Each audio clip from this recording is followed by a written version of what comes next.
welcome to LOA Today. Walt Thiessen and life coach Cindie Chavez here. Today is Wednesday, June 13th, 2018, 8 a.m. Eastern Time, your first daily dose of happy for the day. And I'm enjoying the afterglow of yesterday's book signing. Last night I went to Middletown, Connecticut, where my friends Anne-Marie and Mike have the Buttonwood Theater. And we had a nice small gathering. Well, somewhere around 10 people came and listened and talked and shared. We had a lot of LOA sharing stories, which was great. Sold 6 copies of the book, so that was good. It was just such a warm and fun and friendly and enjoyable evening. The only down point was that Louise couldn't come. She had stuff to do with the business. But other than that, it was great. We had a good time. So I'm enjoying the afterglow of that. It was wonderful. How are you doing, Cindie? I was thinking about you guys being there, and I was like, oh, I really wish I could be there. Just because, I know what happens when we start talking about any given topic and other people join in. So I knew you'd be talking about the stories in the book. Of course. And would end up hearing stories that weren't in the book. And it's just really exciting. One of the stories I told, which was not in the book, was how, remember when you first came on board, you gave me a copy of Pam Grout's E Squared. And the first exercise in the book, I later tried like a month after you came on. And that was the one where all that day I had been doing Facebooking with people who were all worked up about, weird number combinations, 111, 222, 555, 1234, all that kind of stuff. And, right. And they were freaking out over it. I mean, they was like, oh my God, well, does this mean something bad's going to happen? Is it good? What is it? I mean, they were just absolutely freaking out. And I was saying, calm down. It's just numbers. If it means something to you, it means something. If it doesn't, don't worry about it. And I was doing this with like person after person that day. It just seemed like there was an epidemic of people all worked up about numbers. Well, I went a few hours later. I got kind of tired of that, actually, and took a break. A few hours later, I was reading the book and so forth, and I got to the first exercise. And as you probably remember, the first exercise is ask the universe to deliver some sort of proof to you, up to the universe what it's going to be, some sort of proof that the law of attraction exists and that it works. And it will be accompanied by a gift. And I said, okay, yeah, so I'll do that. And as you know, it says in the book that you're supposed to actually write this out. I was a little lazy. I didn't actually write it, but I pretended in my mind I was writing it out. So you have the little form that they give you, and at the top it says, okay, so right here, this is what you're going to do. You're going to ask the universe to deliver something to prove that the law of attraction works, and it's going to do so to your satisfaction, and there's going to be a gift that accompanies it. Write down what the date is. So I made note in my mind of what the date was, and then write down what the time is. I picked up my phone, looked at the phone, and it said 5:55. And that's what happened. I burst out laughing. Yes, I mean, without even hesitation, I just burst out laughing. And as I was laughing, within the instant that I started to laugh, I realized that was the gift. And that made me laugh even more. So the entire experiment took 1/10 of 1 second. So it's like next. Next. Exactly. Been there, done that. Because there's a place to write the date and time. And I couldn't even, the experiment was done before I could even finish filling out the form. Right. That's a great story. I actually remember that. I remember talking about it when it happened. It was so funny. Yeah. Oh, it was funny. So yeah, we were telling stories like that. Other people were telling stories. It was great. People were really telling some enthusiastic stories. They had, and as it always happens, you always have slightly different points of view. So people were talking about how they see it a little bit differently, and it was good. It was just really, really good. It was fun. It was warm. It was enjoyable. Had a great time. That's wonderful. Well, I know that Anne-Marie's story is one of my favorites. Of course, I keep getting new favorites. I love that one. Yeah. Right. And the thing I love about that story in particular is that there's a little piece of wisdom in there, and it's what I try to give to people who are coming to coach with me because they want to attract a certain thing. Mm-hmm. A lot of times with my business, they want a relationship. Mm-hmm. But it's that she told everybody. Right. She said she was passionate about them wanting to have a Steinway piano, and that when people would come to perform, when she went to introduce them and she went to talk to the audience, she would tell the audience that they were hoping, wanting, desiring a Steinway piano, that would be worthy of these great performers when they came to play. And she would just told everybody. And that's one of the things I'm always like, someone comes to me and they want a relationship, and I will ask them, how many people know? What do you mean? How many people know that you are in the market, so to speak, for a mate? How many people know that you want to have a healthy, relationship? How many people know? And you'd be surprised, or maybe you wouldn't, but the majority of people say to me, well, I guess I really don't talk about it, and people don't really know. And I always remember hearing someone speak one time, and I was watching a video, and they had asked the audience, what's the first thing you do when you are looking for a job? And the audience didn't have microphones, so he was going from person to person, and he was like, okay, yeah, that's good. But I knew nobody had hit on the answer yet that he was looking for. And finally someone said, yes, that's it. I was like, what is it? What is it? They had said, tell everybody you know. And the truth is that when you're looking for a job or you're looking for a mate, sometimes there's some shame around not having a mate or not having a job. Yeah, and so sure. we keep it to ourselves, and we try to do a lot of, energy work, right? I'll just pray about this. I'll meditate about this, but I'm not going to tell anybody about this. And so when I read her story about just telling anyone and everyone, this is what we want. We want a Steinway piano. And if I recall correctly, I think she said that the man that they had that was the current piano technician who was trying to keep the old piano in tune, not successfully, laughed and said, that will never happen. Yeah, that's right. Yeah. I mean, because he didn't say it would never happen. He just said good luck with that. It's like, heavy skepticism.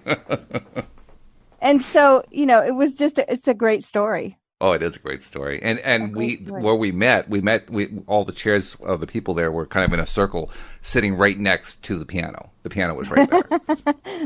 That's great. So I said to Anne-Marie, is that the famous piano? She says, that's it.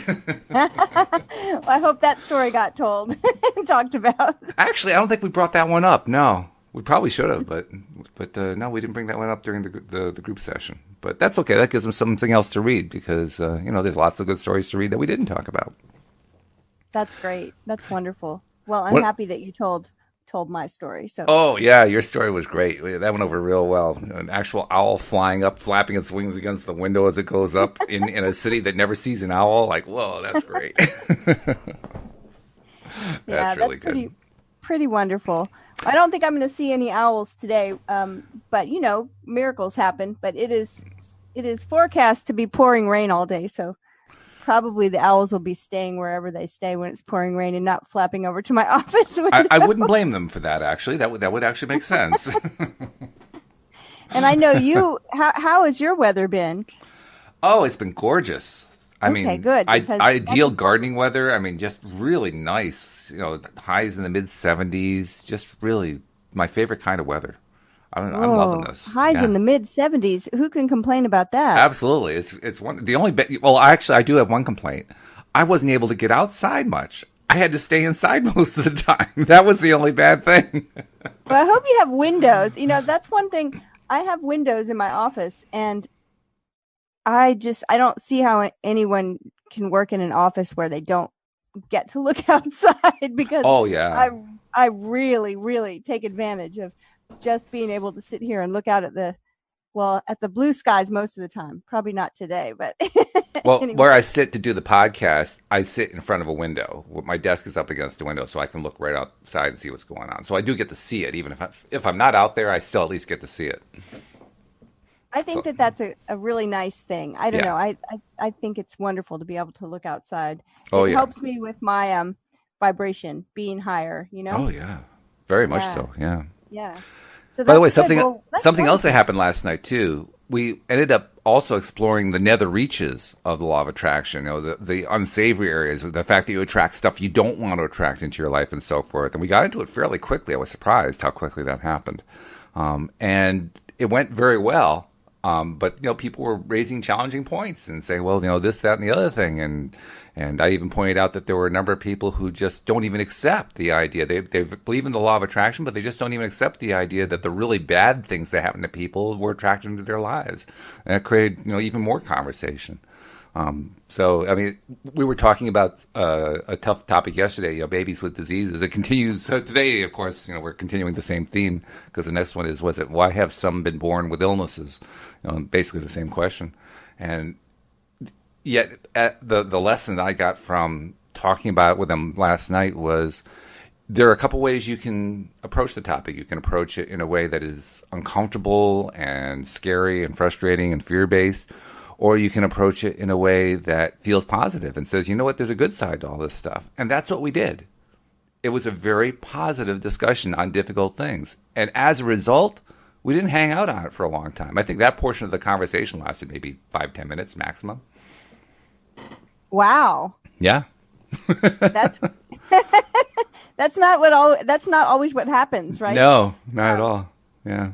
I really think that the more, when I think about it, the idea of positive or negative, it really goes back further than the birth of a baby. It really has to dig into what you think's going on before that. Mm. Right? Because when we think of a newborn baby, we think of an entity that's completely helpless.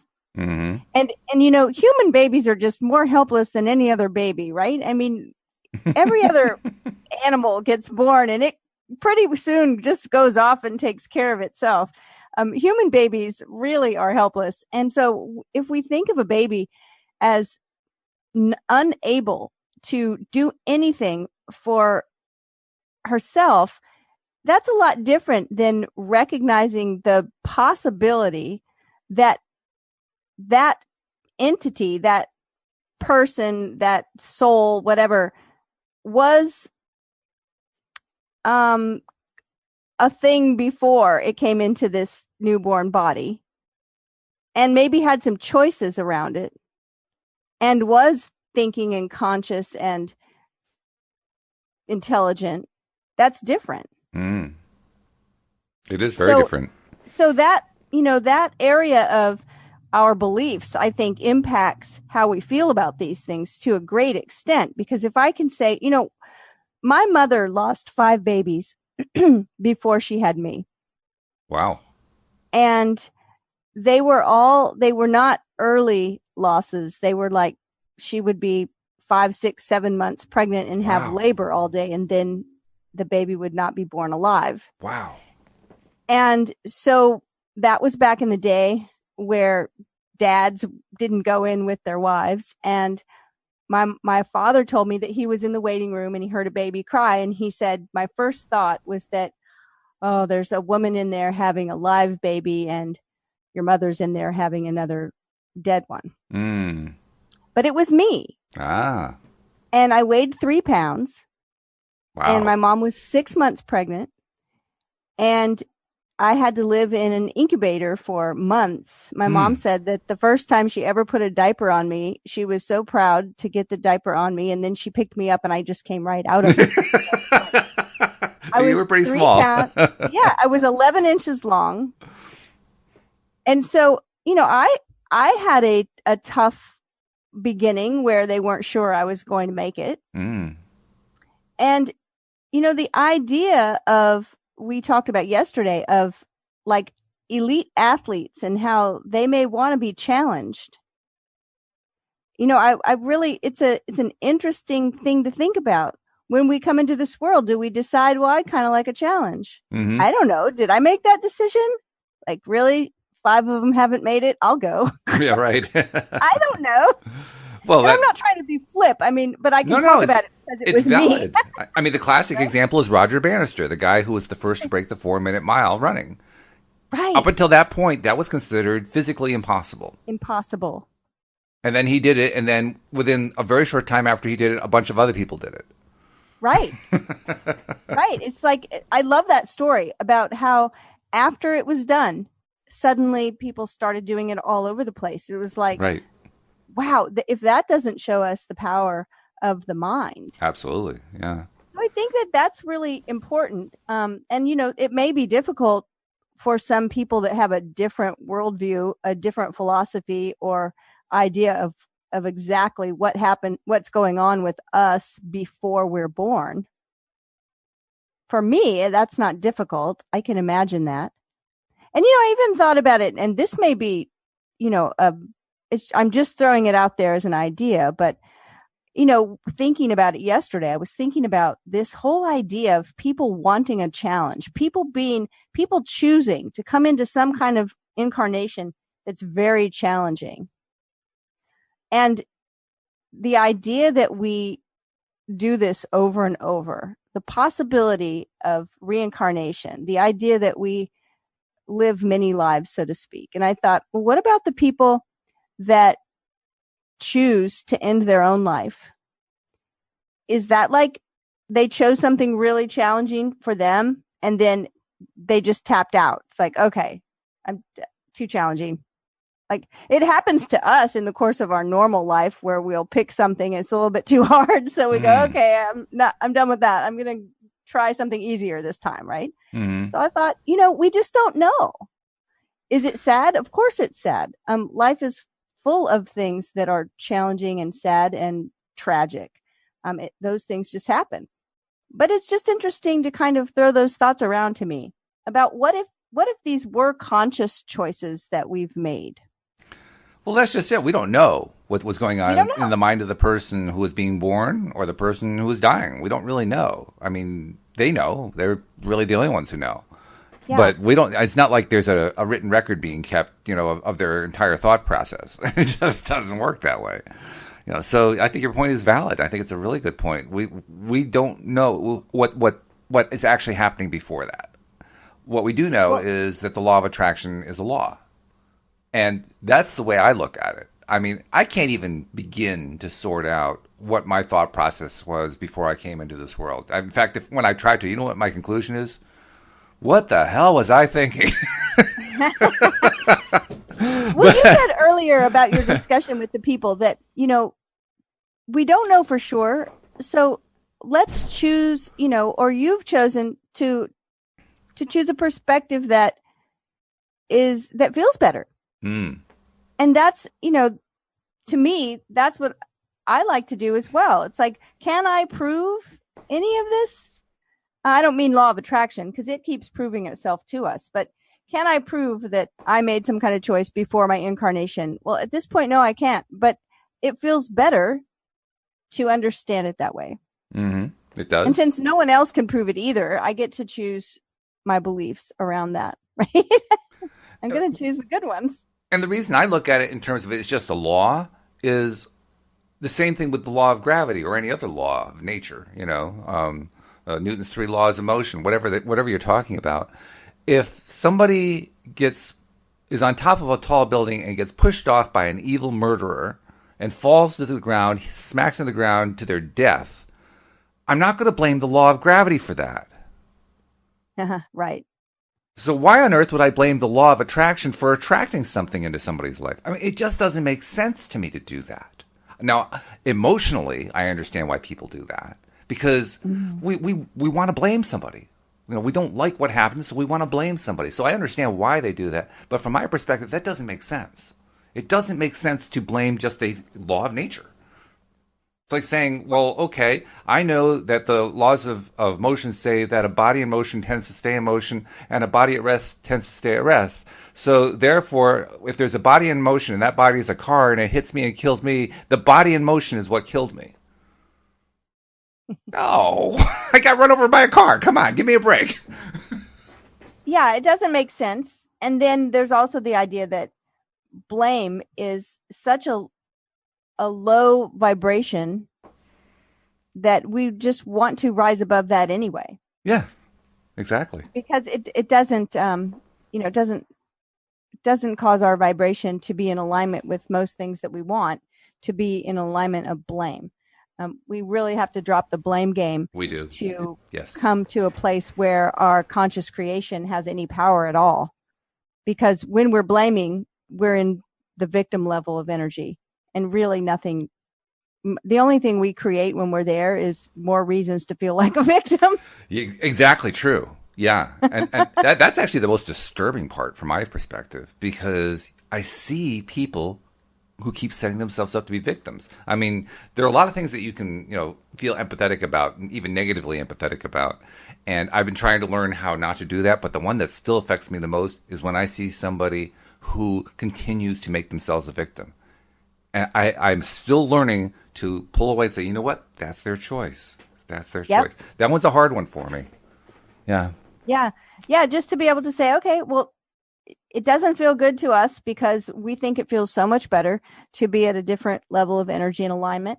But that's where they are right now. Yeah, exactly. And so that's their choice. That's where they are. We can give them all the advice in the world. And when they're ready, they'll take it and use it. And so they're not ready. They're not ready. That's it. Yeah. And I also want to take a moment to remind people who are our new listeners, hopefully you're ready to become a subscriber. Yes. Partly because it's free. I mean, it doesn't cost you a dime. And it takes about a minute to do. And it's really easy. And the big benefit is when you're a subscriber, like our other subscribers do, they get all of our podcasts delivered automatically to their smartphones every single day, so that it's just ready to play on demand whenever they're ready.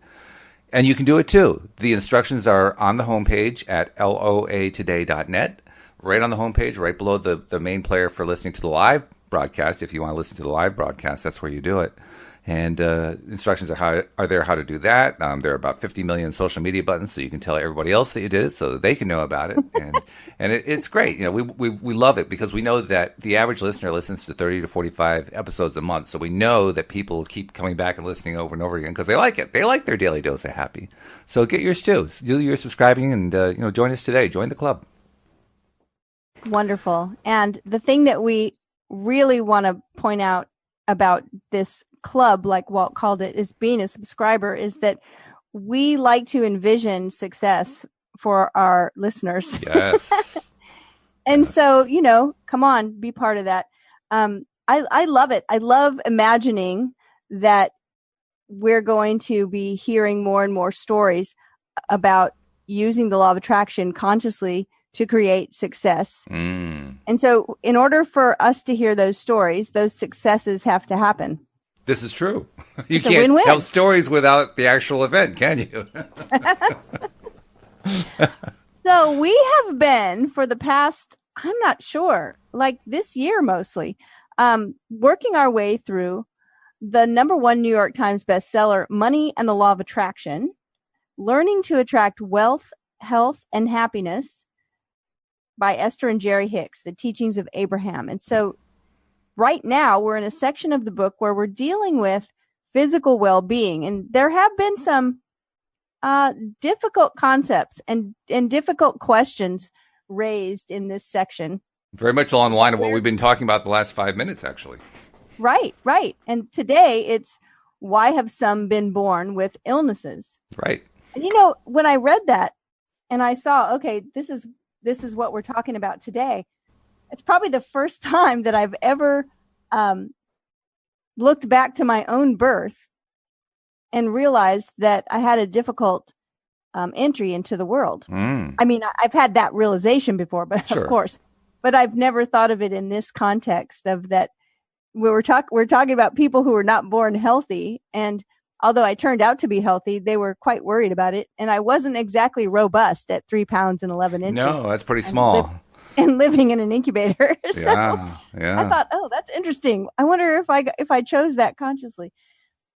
So why have some been born with illnesses? Well, Jerry asks, you speak of the balance of thought, but are you saying balance of thought even from before we're born? Is that why someone can be born with a physical problem?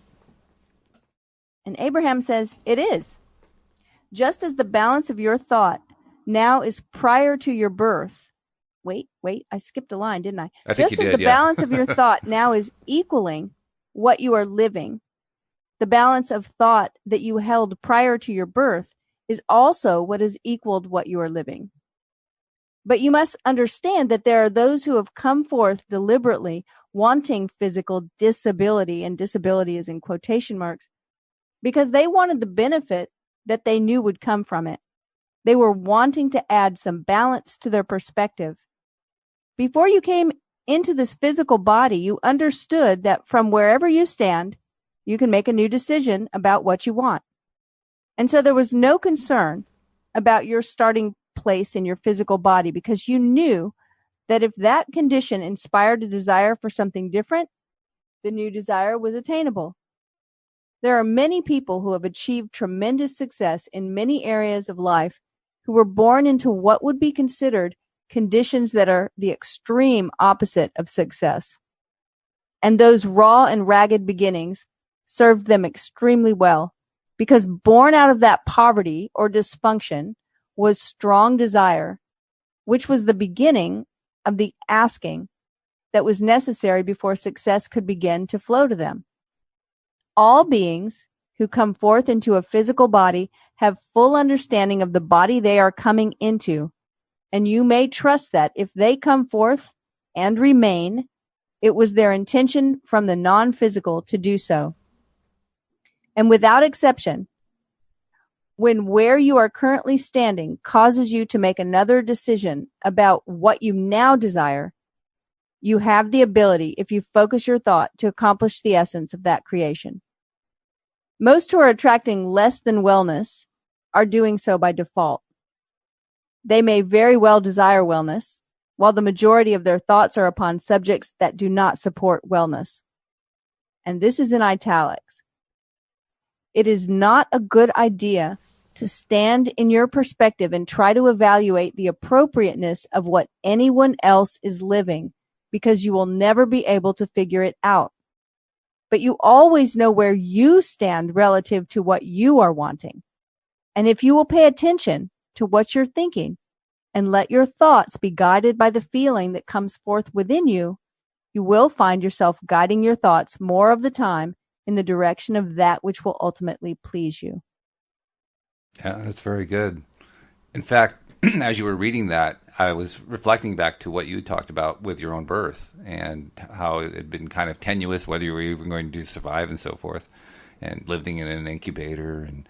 And then I thought about the fact that later on in your life, you became involved in holistic medicine. You worked for a couple of offices, worked for some doctors, and you've become a life coach, and you help people deal with deal with life events from a spiritual energetic viewpoint, from a viewpoint of understanding LOA, from a relationship viewpoint, and all of that is served, and perhaps it makes sense even more as a result of being born the way you were born. I mean, it all seems to flow out of that. I don't know if you've ever thought about it that way, but I see a direct connection going on there. Yeah, I didn't. And it's interesting. You know, when I was born, the doctors told my parents that I would probably be very slow mentally. No, dear. And so, of course, they worried about that at first, but then I seemed to be moving along in a way that was very advanced mentally. Uh-huh. And then when I was in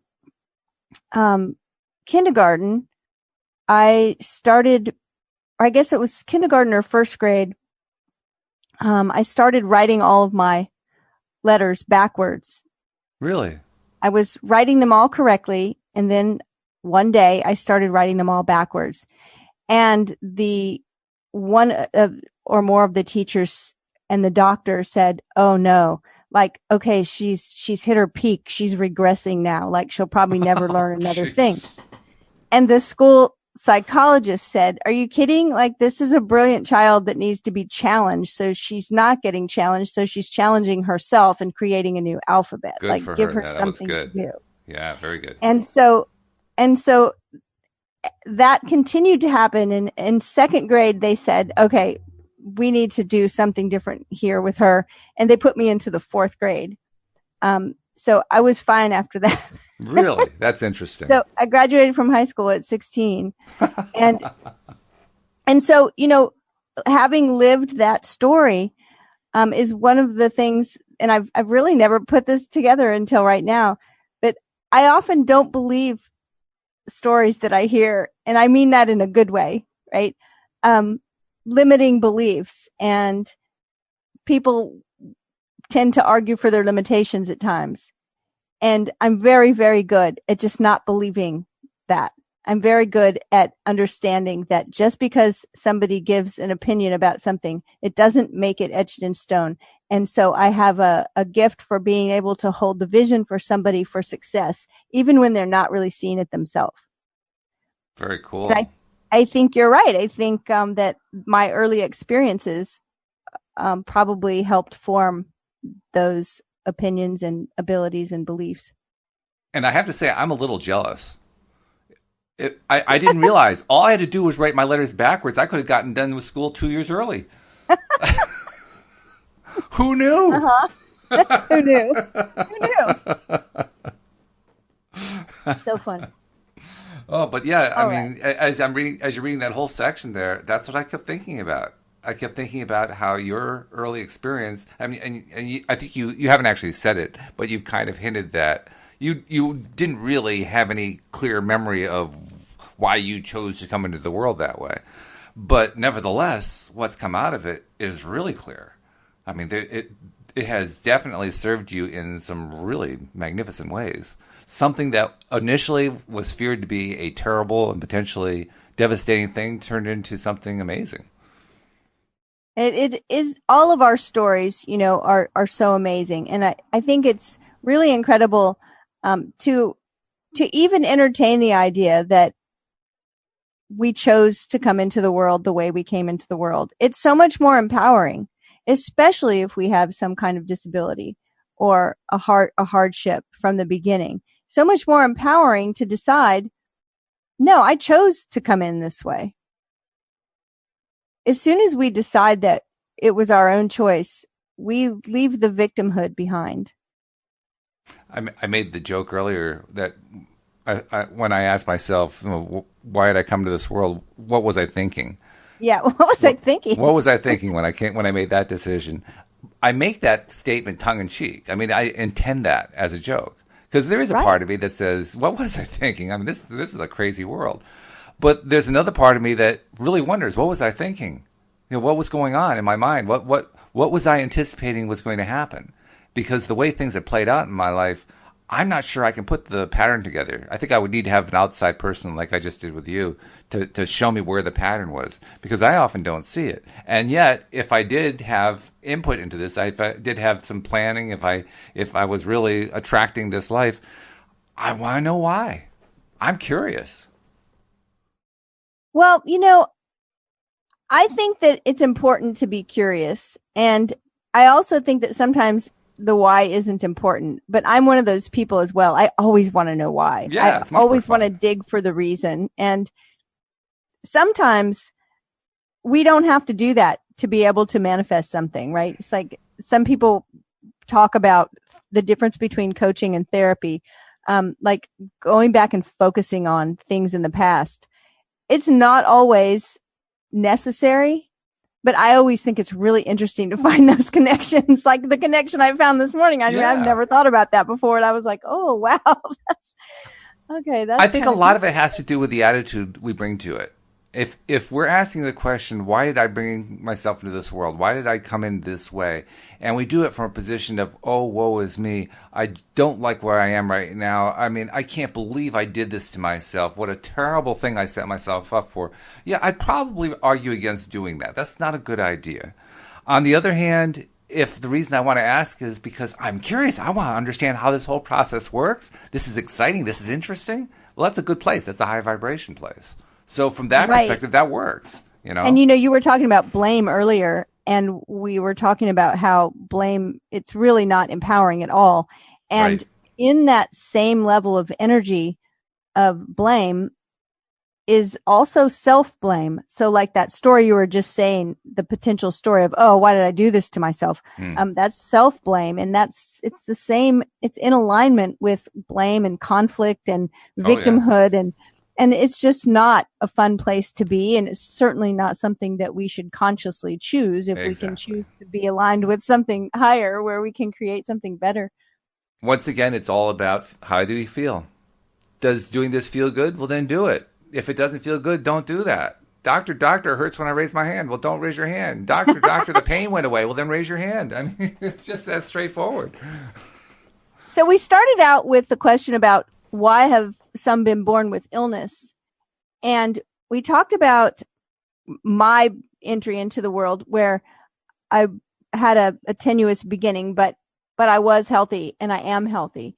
But this next question is, let's discuss the concept of incurable diseases. Yeah, I mean, if we're going to start off with, horrible reasons for coming into the world, let's talk about horrible reasons for being in the world, right? I mean, that's what this section seems to be about, and it's kind of like a challenge, really. I mean, you talked about how we have these things that happen and how we handle them, how we react to them, how we relate to them makes a big difference. We were talking about just now, the vibration of it makes all the difference in the world. I've been going through a thing with my knee for the last few months, and I'm learning a lot from it. And I'm really looking forward to getting it behind me. But I have to say, I've been strengthening my ability to focus. I have been experiencing times where I could have instant reaction. I would, I put out a feeling and I'd get a feeling back in my body. I put out another feeling, get another feeling in my body. I mean, I've been getting a lot of chance to practice applying my thought process and my will with the law of attraction. Now, next time I probably won't do it with a knee injury, but nevertheless, that's been going on. So there are lots of ways to look at these things. I figure if we're going to be looking at the difficult ones, let's get them all done now. So here's another one. Right. And I want to say, too, this subtitle here, let's discuss the concept of incurable diseases. Incurable is in quotation marks. Right. And in the movie The Secret, one of the presenters says incurable means curable within. Oh, wow. That's powerful. Yeah. All right. So, Jerry, you asked the question. Jerry asked, the most recent of what we call our incurable diseases is AIDS. And yet we're now beginning to see AIDS survivors. People who have lived way beyond the time they were told they were going to be able to live.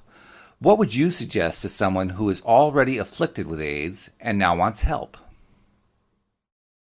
Abraham says, there is not a physical apparatus, no matter what the state of deterioration, that cannot achieve perfect health. That's in italics. And I'm assuming that by physical apparatus, Abraham's talking about a body. That's what it sounds like to me, yeah. I don't think they mean a jungle gym. I was like, what are they talking? Okay. But that which you believe has everything to do with what you allow in your experience. If you've been convinced that something is not curable, that it is fatal, and then you're told that you have it, usually your belief will be that you will not survive, and you will not. But your survival has nothing to do with the disease and everything to do with your thoughts.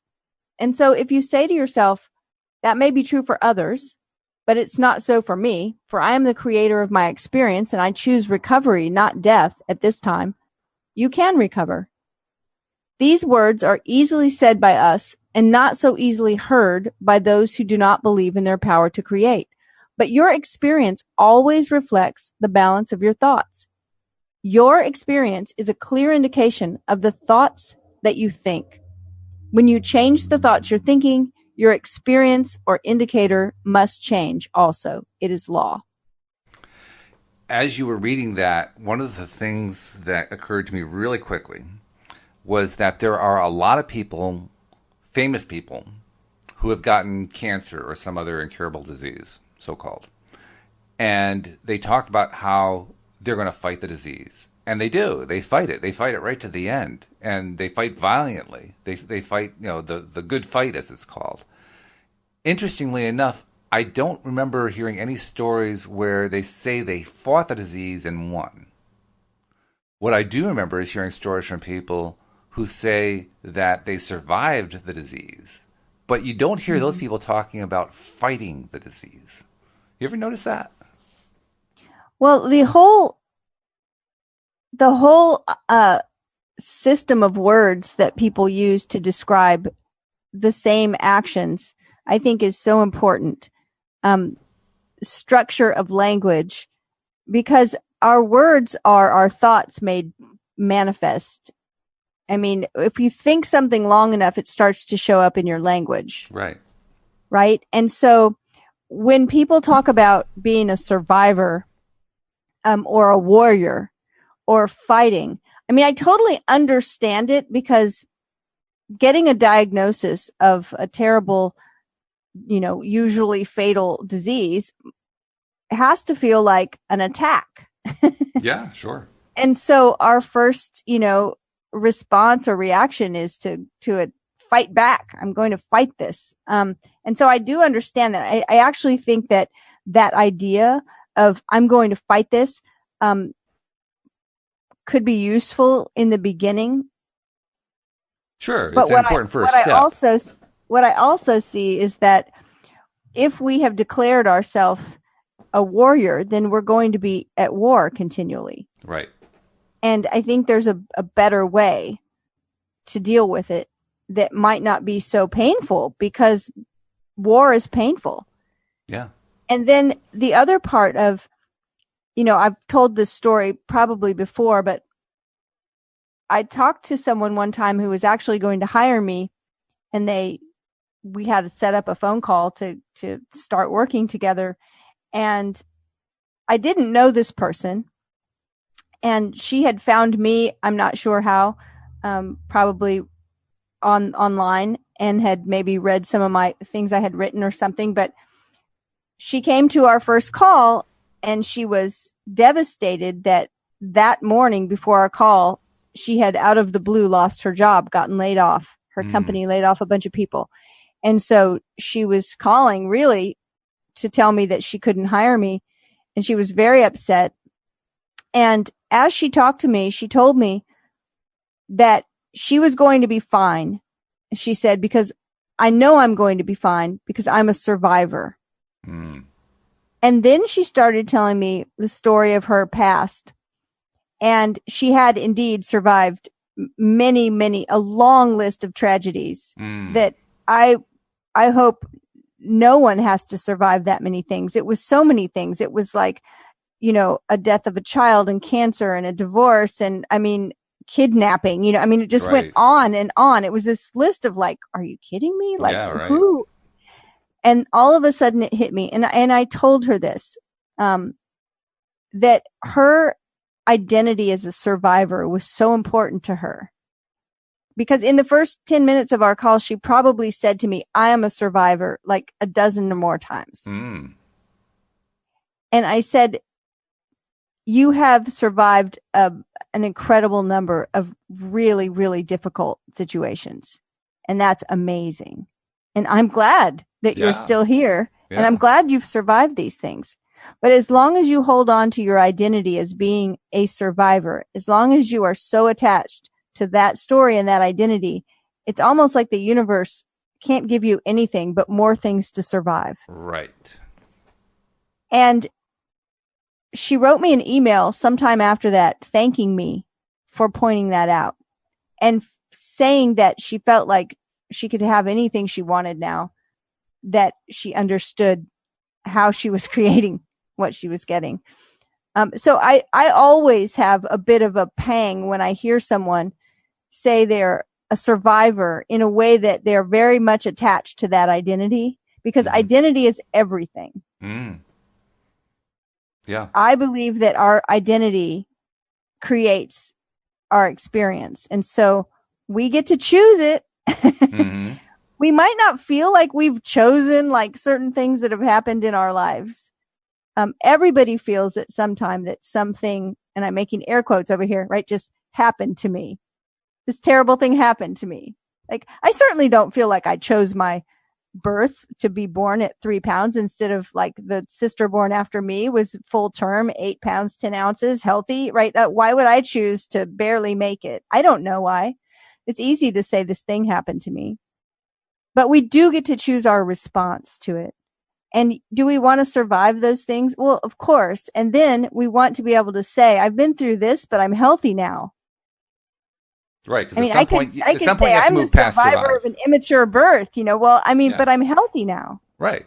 At some point you have to go past survive into thrive. Otherwise you just live and survive all the time. Right.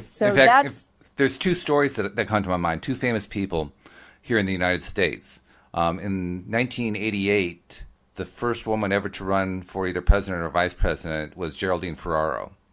And she was a political warrior. She went to war in politics, as a congresswoman from New York, and then later as a vice presidential candidate on countless issues. She fought for all kinds of stuff, and then she contracted, I think it was breast cancer, and fought that for years until she finally succumbed to it.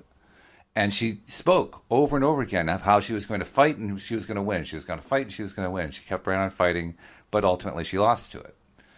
Around the same time, in the world of professional basketball, Magic Johnson acquired HIV, the precursor to AIDS, which forced him to give up his career. And it was during a time period, too, where there was a lot of confusion and a lot of fear about how AIDS is contracted. Up until that point, it was believed that you had to be homosexual to attract it, and he was a heterosexual, and he had gotten it. He had contracted it just through heterosexual activities. And so now, even his fellow players didn't want to come near him for fear that they would get the disease from him in some way.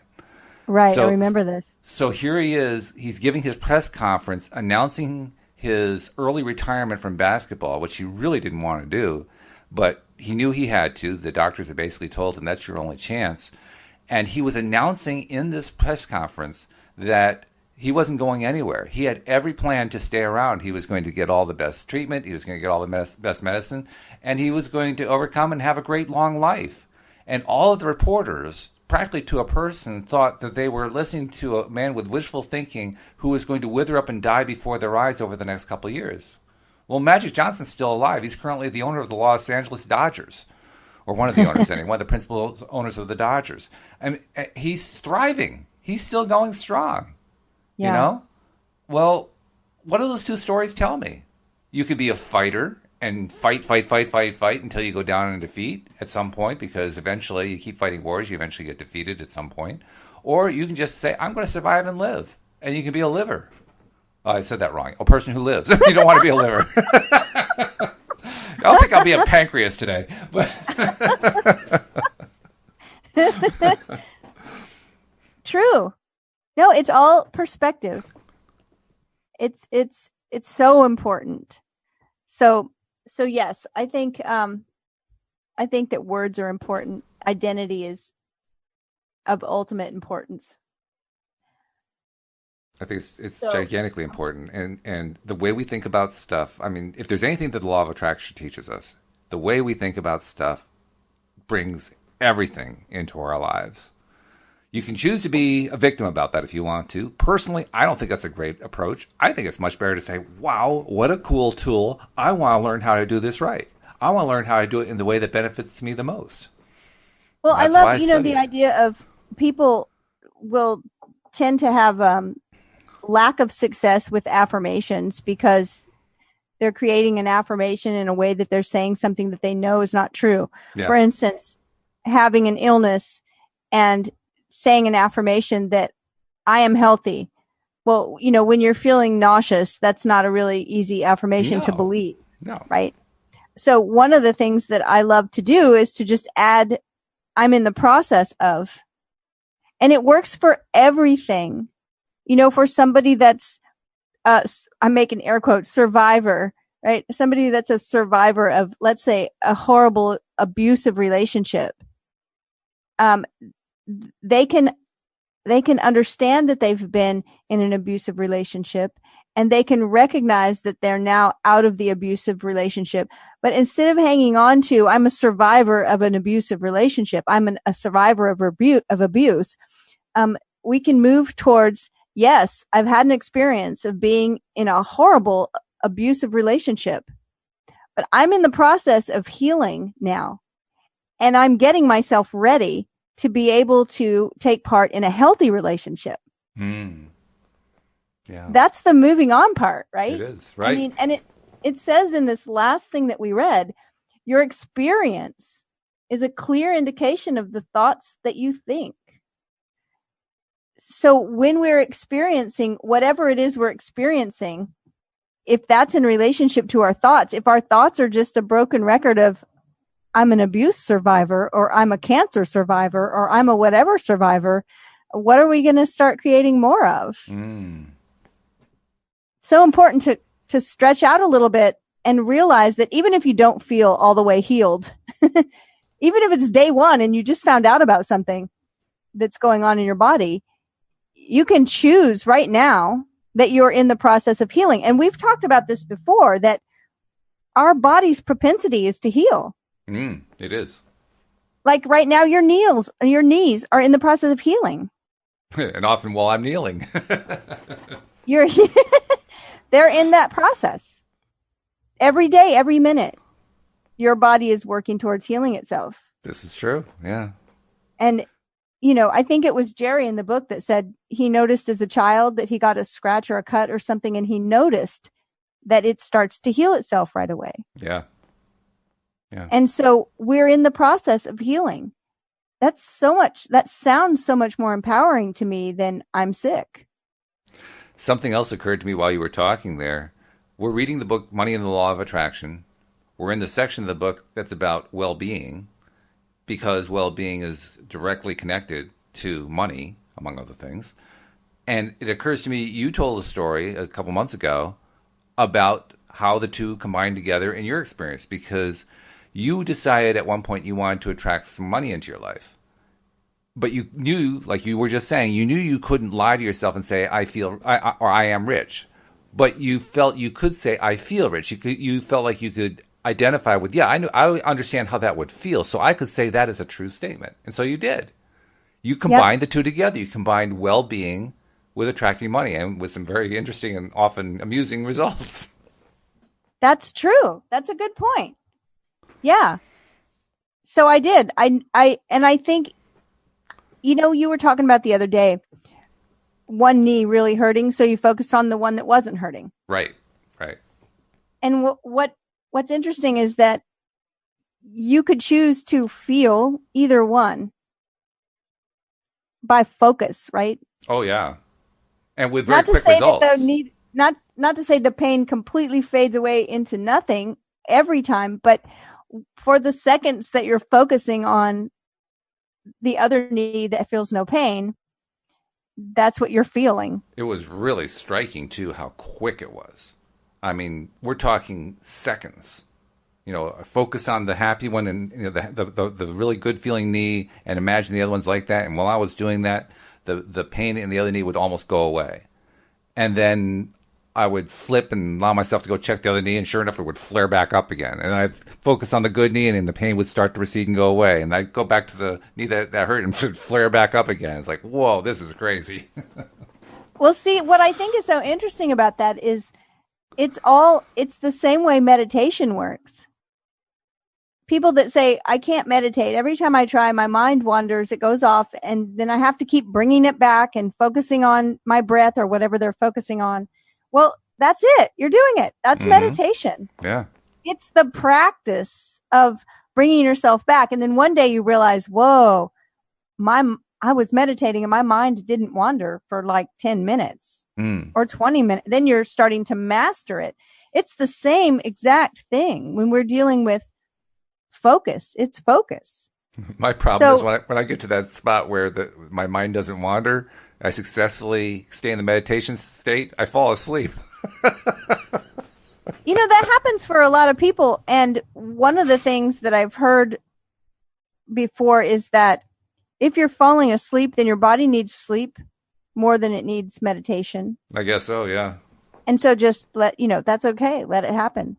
But I'm thinking that. Well, I actually use it as a way to go to sleep if I wake up in the middle of the night. Me too. I do the same thing. Yeah, because it's sort of a win-win. That's right, yeah. Either I go back to sleep or I spend time in meditation. I'm happy with either of those choices. So it's better than laying there and like fretting or something. Oh, right? absolutely. Yeah. That's the worst. Ugh. So I think that, it's that ability to focus wherever you think you're having trouble with, like you talking about pain in the body, saying when I would focus on this, I could feel the lack of pain. And then as soon as I turn my focus over there, it'd flare back up. Mm-hmm. And so then what did you do? You pointed your focus back to where it wasn't flaring up as much. And sometimes I would just sit back and say, that's amazing. Right? I was just blown away by it. I mean, literally, what I was focusing on increased or decreased the pain? You got to be kidding me. Well, the thing is that I'm remembering. It's been a while. It's been before the book release, so maybe back in March. Mm-hmm. One of the things that you had said had come to you during your mirror work in the morning was that you wanted to hone your focus to where you were able to laser focus on something and really blow up the feeling of whatever it was. True. Yeah. And that's exactly what I've been getting. Opportunities to really practice that. And I was consciously aware of that this past weekend when I was basically laid up and couldn't move. I was saying to myself, literally, well, this is a great time to practice. Let's practice. I got nothing else I can do. I want to find some way to get some relief. Let's give it a shot. I think it's wonderful. I mean, I don't think it's wonderful that you had to be in pain, but I don't think so either. I think the laser focus and the recognition and, and then, yes, we asked for opportunities and there they are. There they are. The opportunity to continually focus. Yep. I read somewhere that in some languages, the word for challenge and the word for opportunity is the same word. Oh, really? Interesting. So every time we're challenged, every time we come into a challenging situation or feel like some challenging situation has come over to us, because sometimes that's what it feels like, right? It's like, where did this come from? Oh, yeah. We can remember that it's an opportunity, and it's an opportunity to sharpen our law of attraction skills. Always, because there's always some opportunity to focus and to point that focus. Ooh, I think it's exciting. And the fact is that when I was realizing I had this pain opportunity to practice, and I practiced, and I was glad that I practiced. What also happened is it really hammered home for me, now that I've done it under the pain situation, I really don't have to set myself up with a pain situation in order to practice it. It's like the experience of doing it through pain gave me a way to, so it's sort of an excuse to give myself permission going forward to do the same kind of practice without being in pain. I don't know why that is. That's what I was just going to say. It's so exciting. I just want to keep remembering it. Like, it's easy for me to remember focus when I say, okay, I'm going to sit down right now and I'm going to meditate. Then I've given myself a directive and it's like, this is what I'm doing for the next half an hour. Or if I decide I'm going to make a list, I can focus on that list. But sharpening my focus throughout the day on every other thing, that's the exciting part. Like you said, you don't need a painful opportunity now. You can point that focus at anything. Yeah. And I don't know why it's easier now. Maybe just because I was practicing it during the pain experience. I don't know. But for whatever reason, just the mere idea that I can practice my focus whenever I want to seems easier now. Maybe it's the same phenomenon that a baseball player experiences when he puts that little metal donut on the end of his bat and swings it in order to strengthen his swing so that when he goes up to hit without the donut on it, the bat just feels lighter, so it feels easier to swing. Maybe it's the same kind of phenomenon. I believe it is. It's practice. And it's what Abraham was talking about earlier, I think last week. Remember the story about the lion? Mm-hmm. And they're saying, look, you have to hone your skills when you're not being attacked by the lion. That's not the right time to all of a sudden decide, oh, I'm going to get good at this. It's better if we do it in our day-to-day stuff. And I'm even considering your experience, because we all have painful experiences, to be the day-to-day thing. It really is. Right? I mean, it's like in the course of your life, opportunities to practice.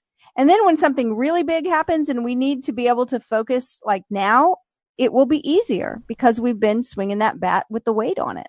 Well, I'm so glad that it's going to get easy now for our next episode that you and I will do next Tuesday, because the next one's going to be focusing on fun. So we get to shift it up a bit. I think that's a good thing. And I'm looking forward to it. I hope you look forward to it too. I am. I'll be back next week and listening in between. All right. And we hope that you'll join us as well next time here on LOA Today. Goodbye, everybody. Bye, everyone.